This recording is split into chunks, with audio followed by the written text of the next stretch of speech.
Okay, this is week 9 of the Lost Confederacy channel. The Lost Confederacy is a form of American government. And today I will be starting off this meeting with the 12 steps of recovery for the American descendants of slavery. On this channel, we focus more so on the acronym of the letter A, which stands for American. 13-week practical program of action for each American descendant of slavery. Step 1, learn about the estate or estates your family originated from. Step 2, who established that estate.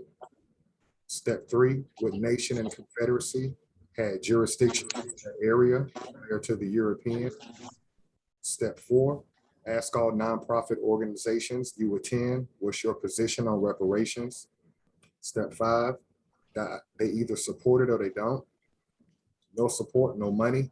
However, if they support it, then immediately children and adults need weekly classes free of charge about steps 1, 2, and 3, and field trips to ADOS landmarks in that city, county, and state. Step 6, don't support European holidays for the remainder of the 13-week time frame. Step 7, avoid spending money with any small business that doesn't hire your people, gas stations, nail salons, subways, etc. Step 8, all businesses need operating cash. Spend money with American Black businesses. Step 9, all other groups rely on our energy and operating cash to survive. Set the trends of making other groups follow our lead and support our clubs, services, products, and entertainment. Step 10, the US government is bankrupt. The Federal Reserve prints money, i.e. quantitative easing. It also burns money, i.e. quantitative tightening. The US dollar hasn't been backed by gold since Richard Nixon in 1971, the Gold Standard Act. The government operates off the full faith of its citizens to pay debt and taxes. American descendants of slavery no longer have faith in the US government. This is why financial support will be altered, stopped, and redirected. Step 11, teach your kids 1 hour a day about their history on this land. Subsection A, have them learn about a Black American inventor. Subsection B, have them know about our heroes. Subsection C, they should know the European that conquered the estate you live in. Subsection D, they should know the nation of people prior to European invasion, militarily and culturally. Step 12, practicing these steps will educate us on the land we're claiming, America, and attaches us to the history and laws of the US government. Every estate American descendants of slavery live in should have steps 1, 2, and 3 advertised via social media, radio, and newspaper. This in 13 weeks, 1 fiscal quarter, will bring us together for our common cause. All right. And I believe you're doing the Dr. Carter G. Woodson quote. Yep. So I am going to do quote number 7. The Negro has been assigned to the lowest drudgery as the sphere in which the masses must toil to make a living. And socially and politically, the race has been generally proscribed. Inasmuch as the transducers of the race have settled the matter in this fashion, they naturally oppose any effort to change this status. Right. And I will do the American inventor. And the American inventor today will be S.W.Gunn with 2 N's, G-U-N-N. He invented the boot or shoe. Federal patent number 641642. And the date was January 16th, 1900. He lived in Agawam. That's A as in alpha, G as in golf, A as in alpha, W as in whiskey, A as in alpha, M as in Mary. So he lived in Agawam in the county of Llampden, which is 2 L's, A-M-P-D-E-N, Massachusetts. So again, that's W. Gunn. He invented the boot or shoe. Federal patent number is 641-642, January 16, 1900. And he lived in Agawam in the county of Llampden, Massachusetts. And we do not get a perpetual percentage of revenue generated from that industry, even though our lineage gave that invention to the world.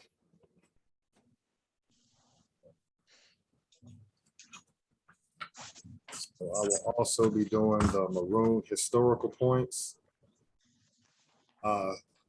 First point, number one, was a person escaping slavery, seeking freedom, or breaking the law.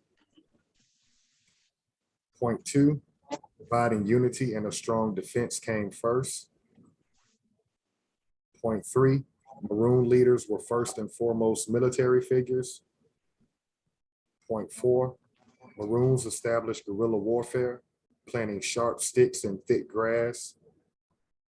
Point five, Maroons knew their European enemies' language, defenses, and plans. All right. So we'll get straight into this. Let's see.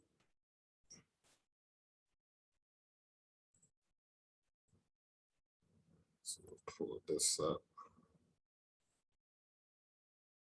So we'll just do a brief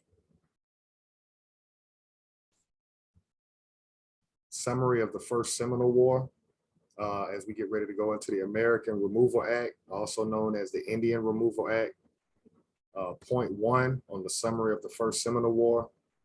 The greatest threat to Europeans conquering North America was confederacies, nations, tribes, and maroon colonies operating outside of the US government and its laws. Point two, plantation raids sought to bring back wives, children, ammo, and other supplies. Point three, military assault came from Europeans due to land they wanted. Point four, we had two forts, 1739 Fort Mose and 1815 Fort Negro. Point five, the 13th colony, Georgia, was established by James Oglethorpe in 1733 as a military buffer state. Point six, Georgia, named after King George II, was established to stop the Underground Railroad and Americans fleeing the Carolinas. Point seven, Georgia was populated by King George's unemployed criminal prisoners and debtor prisoners. Point eight, 1740, James Oglethorpe, general, ordered British soldiers to attempt to take Fort Mose in Florida. Point nine, June 26, 1740, Seminoles and Maroons, along with Spanish troops, perform a surprise attack, killing the British Colonel Palmer. Captains, lieutenants, and soldiers were ravaged. The battle destroyed Fort Mose. Point 10, Chief Billy Bowlegs and King Hatchie didn't sign the Treaty of Moultrie Creek. Point 11, 1819, the US government spent $5 million to acquire Florida from Spain. Point 12, the First Seminole War happened without a declaration of war from Congress. Point 13, General Andrew Jackson, General James Oglethorpe, the Georgia militia, and the Patriots were our ancestors' enemies. Point 14, Florida had over 35 Maroon settlements at the end of the First Seminole War. Point 15, Europeans and Creek Nation natives violated the Treaty of Moultrie Creek by raiding villages and taking men, women, and children of the Seminole Nation and selling them into slave markets. Point 16, the Seminole Nation was the only one of the 5 civilized tribes to reject chattel slavery. Point 17, 1823, the Treaty of Moultrie Creek was signed by 32 chiefs and warriors. All right, and so that's where we ended up. We read the treaty, or we worked the Treaty of Moultrie Creek from 1823. And so now we're going to go 7 years later, 1830, and we're going to go into the Indian Removal Act. Let's see. This one, actually.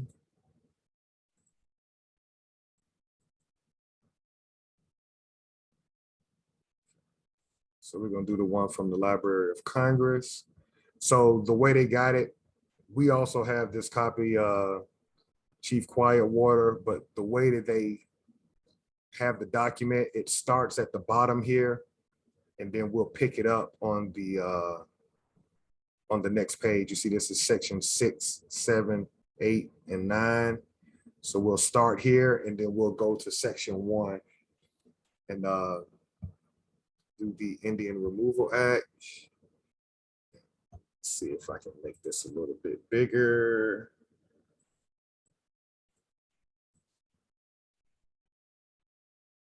Can you see it?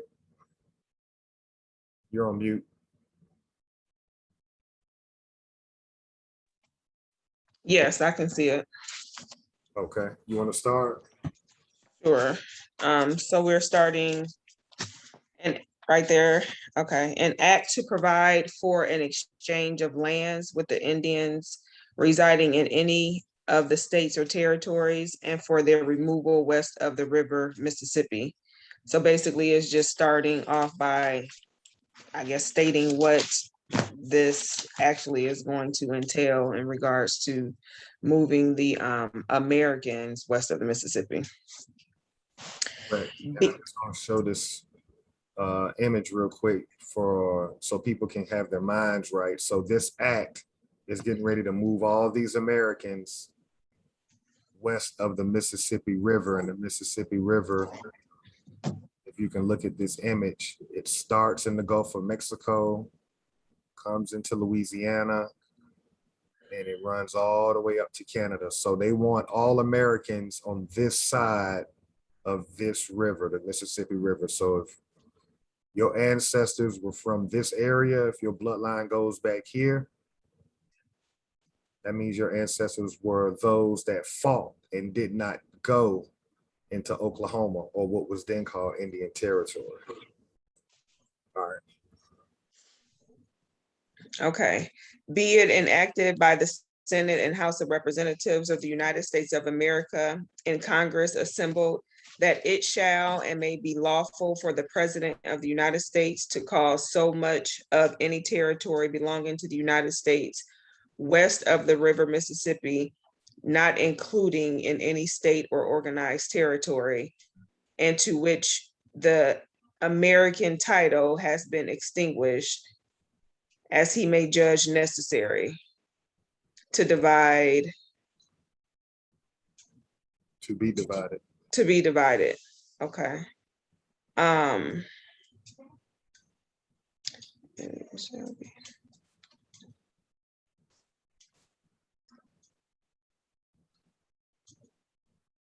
So what is it saying? I need a little bit of help here. To cause so much of the territory belonging to the United States was not included in the state organized territory. So basically what it's saying is anything west of the Mississippi shall not be included in any state or organized territory. Is that what that's saying? Anything west of? So we got the Senate and the House of Representatives of the United States, which comprises of their Congress at the time, because our ancestors weren't a part of the United States government. They were part of their own nations. Chickasaw, Cherokee, Seminole, and Creek nations. So these are Europeans, their House and their Senate. They agreed that it shall and may be lawful for the President of the United States to cause so much of any territory belonging to the United States west of the river Mississippi. So anything that they were claiming east of the Mississippi, okay, saying they're going to be able to claim territory west of the Mississippi. West. Got you. Okay. Any state or organized territory, and to which the Indian title has been extinguished. So they're getting ready to just basically wipe that title away. So everybody who's going from the east to the west, the east, they're saying they're going to extinguish your title. Wow. Okay. Got you. Let's pick this up on the next page. Let me see, hold on, let's make sure, because it jumps. To be divided, right, into a suitable number of districts, okay. Okay, into a suitable number of districts for the reception of such tribes or nations of Indians as may choose to exchange the lands where they now reside and remove there. So basically, like you said, they're getting ready to receive those tribes and the nations of the Americans in exchange for what as may choose to exchange the lands where they now reside and remove there, and to cause each of said districts to be so described by natural artificial marks as to be easily distinguished from every other. So basically, they're designating the areas in which they're going to be going to. Right, and they're gonna make natural or artificial marks. So again, so basically, if your nation had all of this land, Mm-hmm. right? So we can see if we look at this map, we see Cherokee was coming out of what we now know as Georgia, the Northwest Georgia area. Mm-hmm. So they had to come through Tennessee, through Kentucky, through Missouri, through Arkansas, into Oklahoma. So whatever land your nation had east of the Mississippi, they're taking 5 nations, Cherokee, Creek, Chickasaw, Seminole, Choctaw, and they're going to put them all in this one designated area called Indian Territory, later state of Oklahoma. Got you. So we can see how that's going to be a huge problem, because look at all the land. Mm-hmm. So they're basically going to be concentrated in the smaller area and also with different tribes. So, they all have their own structure and their own government and the way that they do things. And now they're going to be in a smaller, confined concentration of land. So. Right. Okay. Plus they have to relearn this land, because whatever they were growing where they were from, it's not probably going to grow in Oklahoma. Right. So if you're in that Florida area, you're growing oranges, pineapples, the things that come out of the land in your territory where you're from indigenously, everybody's got to start from scratch now, because you're going into foreign land. Right. Wow. Okay. All right. So section. Okay. You want to go? It don't matter, either or. I'll go. Section 2, and be it further enacted that it shall and may be lawful for the president to exchange any or all of such districts so to be laid off and described with any tribe or nation of Indians now residing within the limits of any of the states or territories. Okay.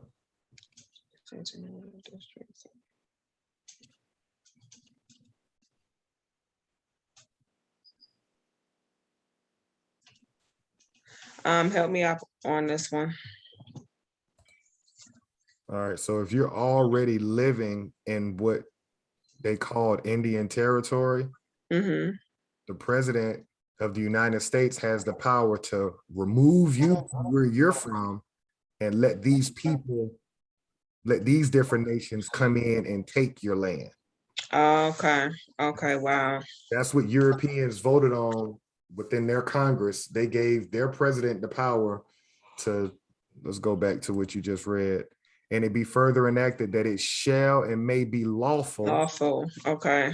For the president to exchange any or all of such districts so to be laid off and described with any tribe or nation of Indians now residing within the limits of any of the states or territories. So if you're in this territory, what they call an Indian territory, if you're in this area, under his form of government, under his nation, he's saying, hey, I got the authority to lay you off from this land and bring these people here and put and replace you. Wow. Right, to exchange any or all of such districts. So he can just create new districts where y'all normally inhabit. Wow. Okay. Let's see here.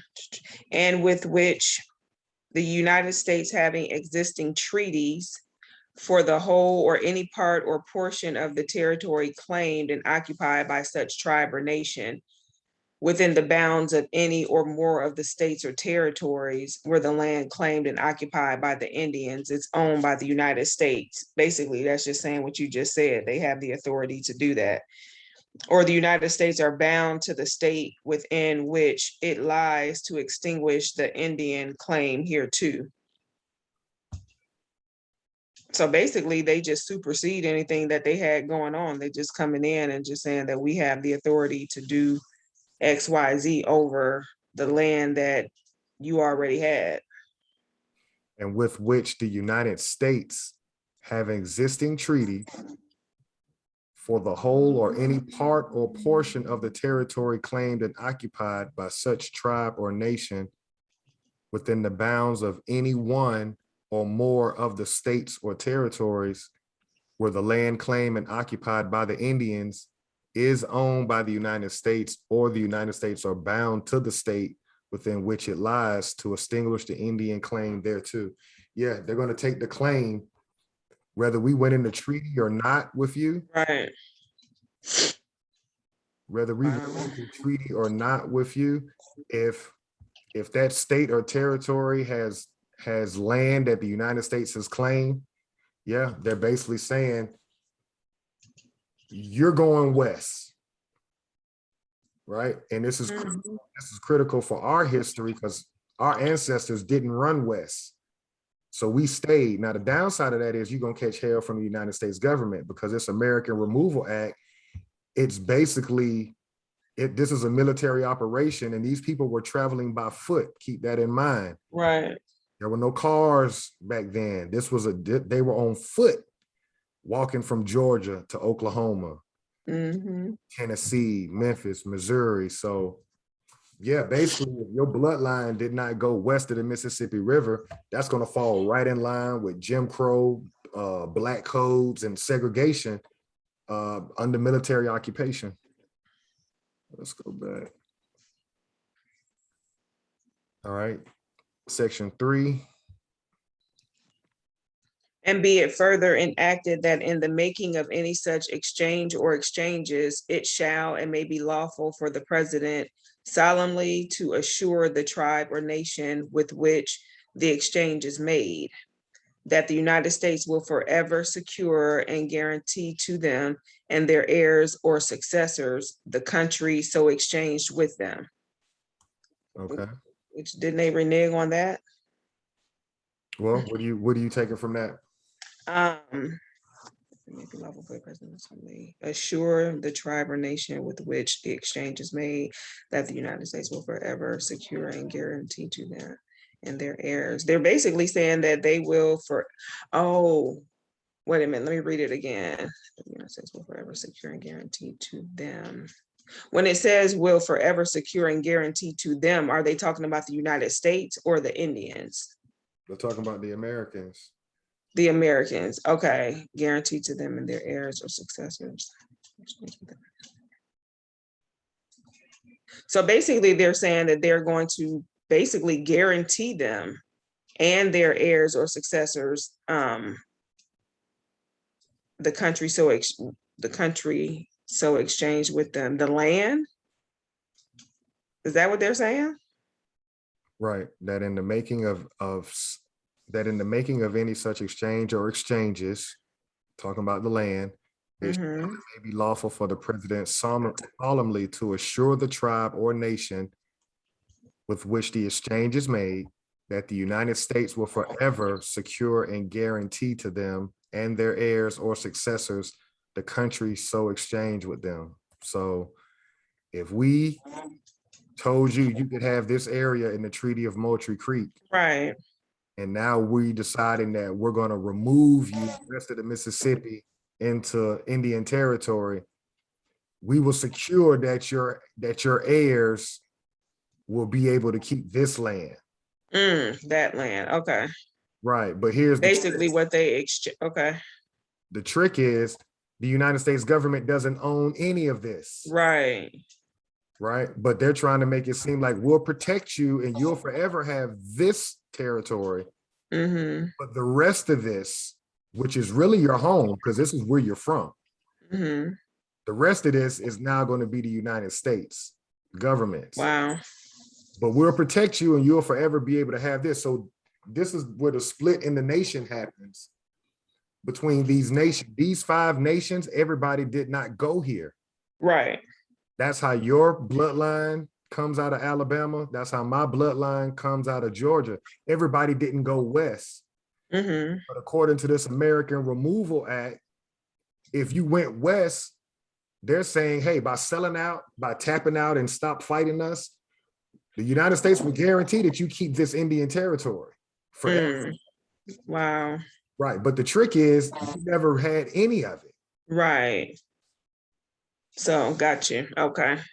So this is where the two-edged fight comes in for us, Right.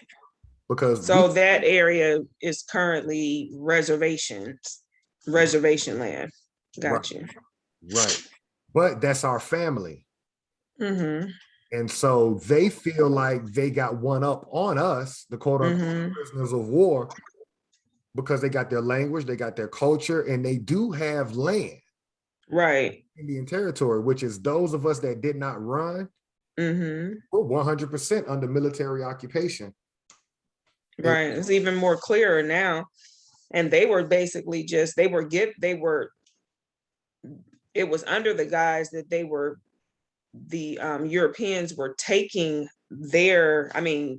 land that was rightfully theirs, but it was actually the natives. And they basically fell for it and went west of the Mississippi. Yep. Mm. Okay, so you're right here. And if they prefer it, that the United States will cause a patent or grant to be made and executed to them for the same, provided always that such lands shall revert to the United States if the Indians or Americans become extinct or abandon the same. So basically, they bounded them to that they if they abandon it or it becomes extinct in whatever definition they determine as being extinct, then it will go back to the United States. So right, again, making claim on land that's not even theirs to begin with. right. And so what happened, my question is, what happens, because all the people from these nations did not go west. Mm-hmm. So my question is, what happened to the people that didn't go west of the Mississippi River? Who are those people? They stayed and fought. Like you said, they would be our bloodline, our close bloodline, basically. Right. So you see how during this American Removal Act, this is when we become a nationless group of people. Got you. Because they're saying the nations that go here will protect you here, but everybody did not leave. So right. What happened to our family? This is where the nation divided. That's why the American Removal Act, aka the Indian Removal Act, is so important, because this is where the nation split. Each one of the nations, everybody didn't go. Right. That's our ancestors. And like you said, that's at that point is when we actually became nationless. Yep. Wow. And then it says, like you said, right here, that the United States will cause a patent or grant to be made and executed to them for the same, provided always that such land shall revert to the United States if the Indians become extinct. So basically, if we kill you off, we get if we kill you off, we get this land back, Oklahoma. That's crazy. Right? If you become extinct, we get that, or if you abandon it. Right. So look how horrible of a deal this is, even for our family that sold out and went west of the Mississippi River. Right. We lost all of this to get 5 nations put in this area. So one nation would have all of this. Now you got 5 nations working with this. Wow. They packed them on top of each other. Absolutely. All right, so section 4, and be it further enacted that if upon any of the lands now occupied by the Americans and to be exchanged for, there should be such improvements as add value to the land claim by any individual or individuals of such tribes or nations. So if other Americans are already where we're sending you, the United States government is basically telling these Americans, you're gonna have to make improvements as to add value to the land claim. Mm. So when we send you out here, if it's already some people out here, when we send you here, you still better improve that land. Wow. It shall and may be lawful for the president to cause such value to be ascertained by appraisement otherwise. So the president can send agents out there just to check to see how much work are the Americans doing. Right. And it's supposed to be their land. Right. So you got all these different nations that are from different areas. Now they got to figure out what grows in this area, and they got to cultivate this land. Wow. Let's see. And to cause such ascertained value to be paid to the person or persons rightfully claiming such improvements. So the president can send an agent out to the Indian Territory, now known as Oklahoma, and anybody can get paid that says, hey, I'm the one that's responsible for these improvements. Mm. So you see the issue that it can bring? Right, right. You already got 5 nations in one area. Mm-hmm. What if somebody that didn't do the work says, hey, I was responsible for that? Right. You're gonna have a conflict right there with who gets right. And upon the payment of such valuation, the improvements so valued and paid for shall pass to the United States. And upon the payment of such valuation, the improvements so valued and paid for shall pass to the United States. So any improvement done in this territory, the United States government gets to reap the benefits of it. Wow, that's. And possessions shall not afterwards be permitted to any of the same tribe. So basically, they just taking it. Yeah, you cultivate it, and then possession shall not afterwards be permitted to any of the same tribe. So as soon as you raise your hand and say that I'm responsible for doing upgrades on the land, compensate you, that's it. It's no longer yours. Wow. Section 5. And be it further enacted that upon the making of any such exchange as in contemplated by this act, it shall and may be lawful for the president to cause such aid and assistance to be furnished to the immigrants as may be necessary and proper to enable them to remove to and settle in the country for which they may have exchange.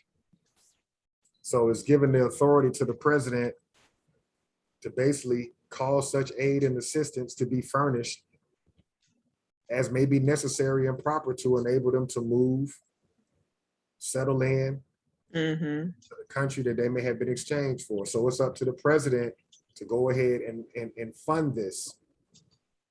So all these nations are dependent on the president. The Cherokee, Creek, Chickasaw, Seminole, and Choctaw. All these different nations are dependent on the president to give them whatever they need in order to relocate. Let's see.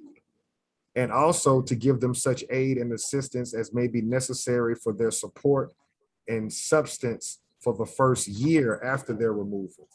So not only will the president help you move, basically they'll give you rations for the first year while you're out there in Oklahoma.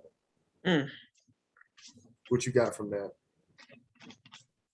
I mean, they're just basically, they basically gained the control that they need to do whatever, like to gain all the control that they need to call the shots over them.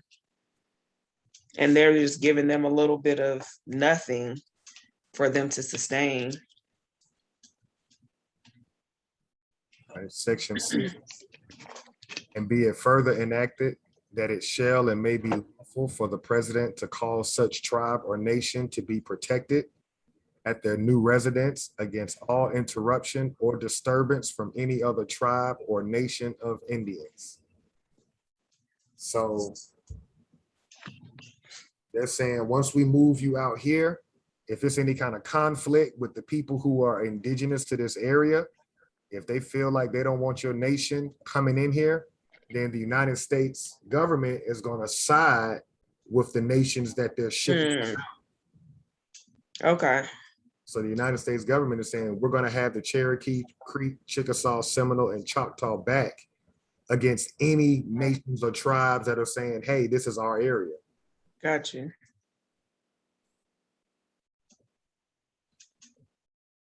Or from any person or persons, whatever.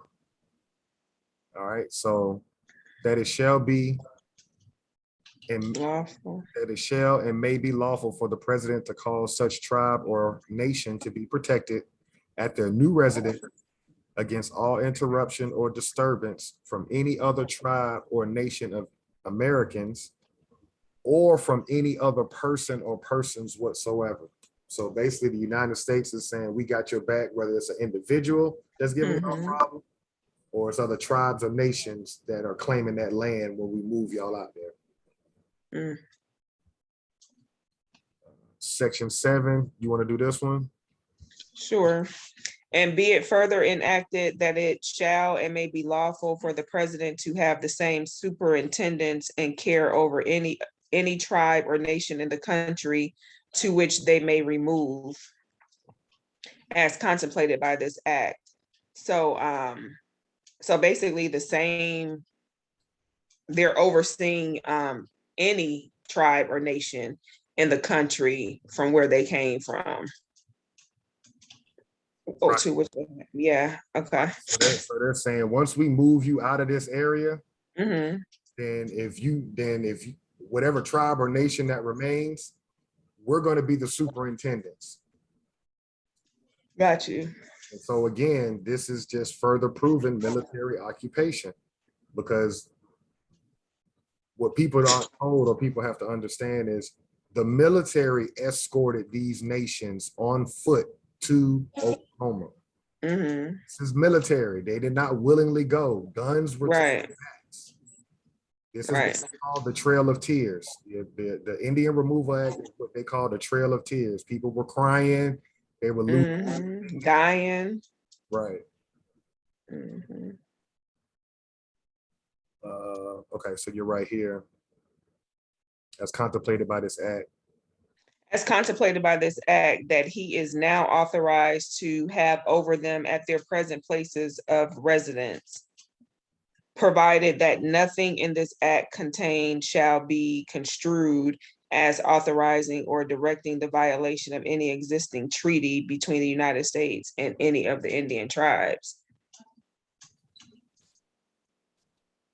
So basically, nothing is in the second thing. I mean, yeah, basically it's their wordplay on things, because they're saying one thing and their actions are doing another, because it's saying that this is not to be as authorizing or directing the violation of any existing treaty. Right. And so, but like you said, yeah, they're contradicting themselves, and they have to put that in there as an out. Right. The treaty is a supreme law of the land. Right. So this act, right doesn't supersede the treaty. So although their actions are doing otherwise, basically. Right. So this is a way for these government public servants to try to cover their behind. Mm-hmm. Provided that nothing in this act contained shall be construed as authorizing or directing the violation of any existing treaty between the United States and any of the Indian tribes or American. Right, Yeah, well, you're already violating because exactly. you move. You're making them relocate. But it's important for people to understand jurisprudence. Treaty is the supreme law of the land. This act can't supersede the treaty. So all they were doing is basically just trying to cover their bases. Exactly. Where we at? Okay. Section 8. Okay. And be it further enacted, enacted that for the purpose of giving effect to the provisions of this act, the sum of $5,000 is hereby appropriated to be paid out of any money in the treasury not otherwise appropriated. Excuse me. Approved May 28th, 1830. That's actually an incorrect amount, and it be further enacted that the purpose of giving effect to the provisions of this act, the sum of 500,000. Okay. Right, so they're saying $500,000 is hereby appropriated to be paid out of any money in the treasury not otherwise appropriated.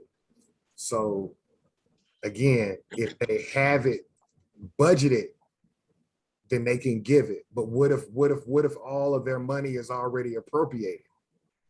Then they don't get the 500. Get anything, right?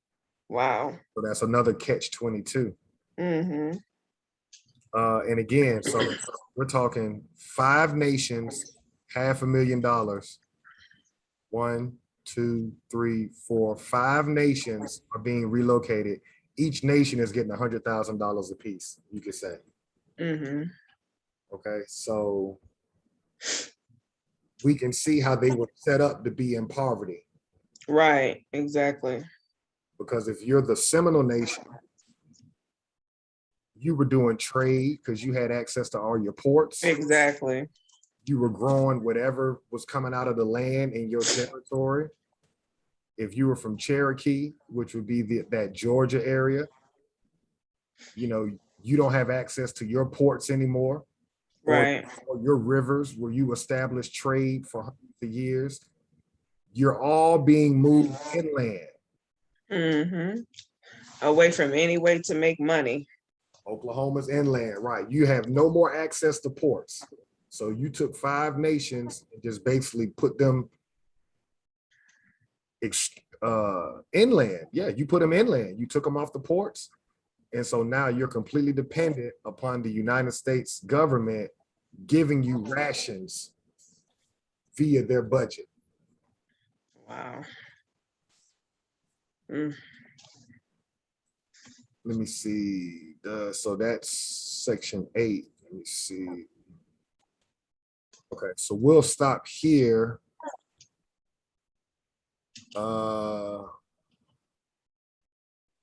Because we can see how we got it divided.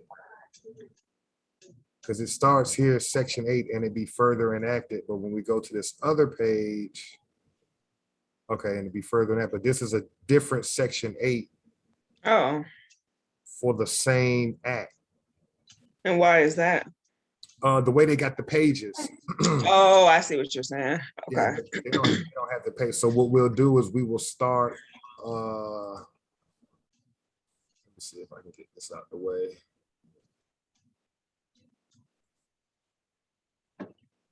So we'll start on this next week. We'll pick up. We left off. You want to make a note? We left off on section 8. Mm-hmm. Let's see.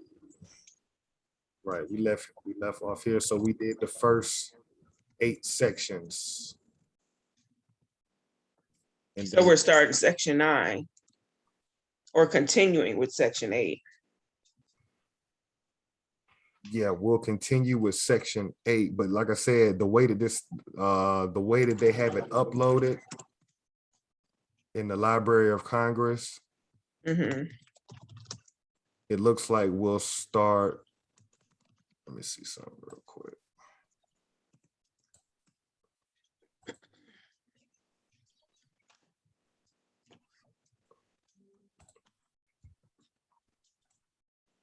Okay, because you see how it starts off.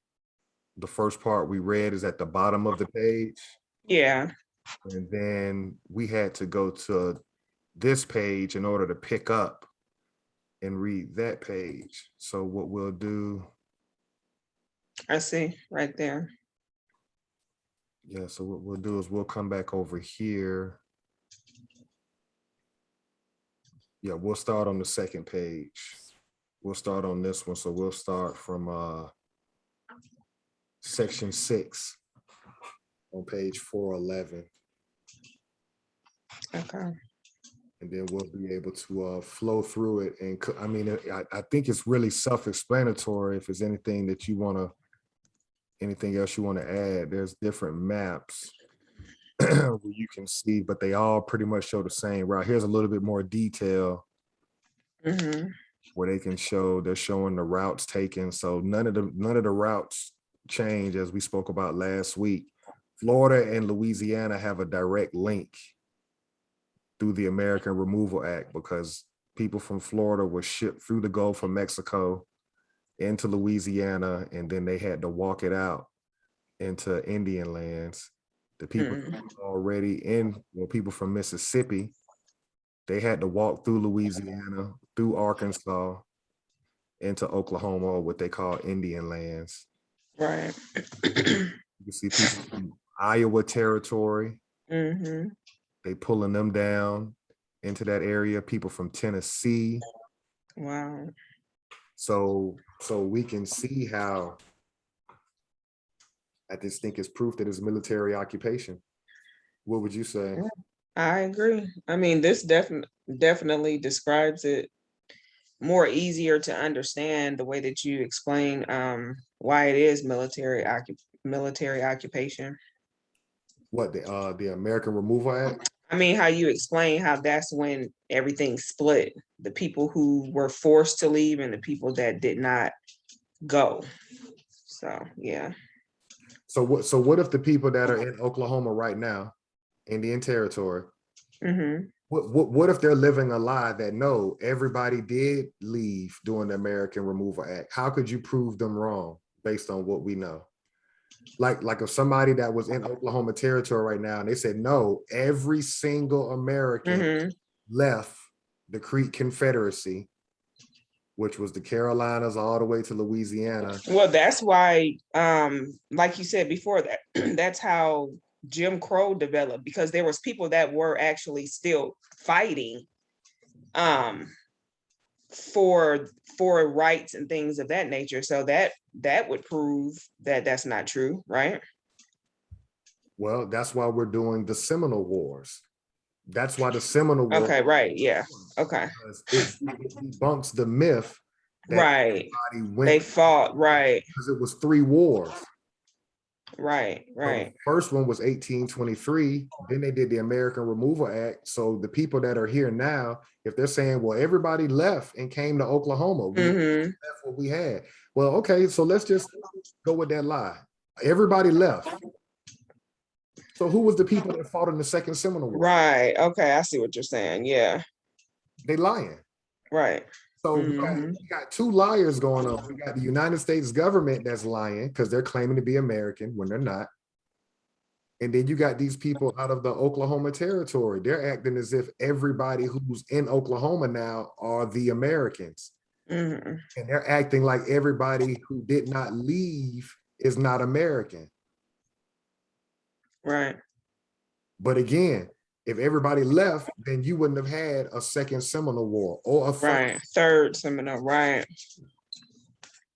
So that's what we're showing. We're exposing the lie. Basically, our family sold us out. And as long as we didn't put this together, as long as we never realized that this is when the nation split. Right. Some went west of the Mississippi, and those that didn't, see, we were never supposed to put these pieces of the puzzle together. Because we're supposed to get lost in Republican, Democrat, Christian, Muslim, you know. Exactly. Caught up in these different religious sets or entertainment, sports. But if you can turn all that down and just focus on the history on this land, this is it. This exposes it. Right. Everybody who ran, call it what it is. I know it was harsh because you had to leave what you had, but you sold out. You sold out and you were forced by the military over here. But my ancestors, your ancestors, and everybody that's a part of this channel, and everybody who has ancestors that were sharecropping in the late 1800s, those are the realest ones. Those are the Americans. Right. Yeah, we're not huddled off on some reservation, not paying taxes to this government. We got declassified after this nation split, after the Seminole Wars, after the Civil War, as the United States government started to tag the people in the Creek Confederacy, Right. started tagging us with mulatto and colored, Mm-hmm. which that made us nationless groups of people. And it's just ever changing to this day. So we'll pick it up next week. I'll do the Dr. Carter G. Woodson quote. Okay. I'll do the inventor. Okay, and I know Chief Biko will be back next week, Master of Ceremony. Hey, we had a couple of people short today due to some emergencies, but nothing stops. This is week 9 in the books, correct? Correct.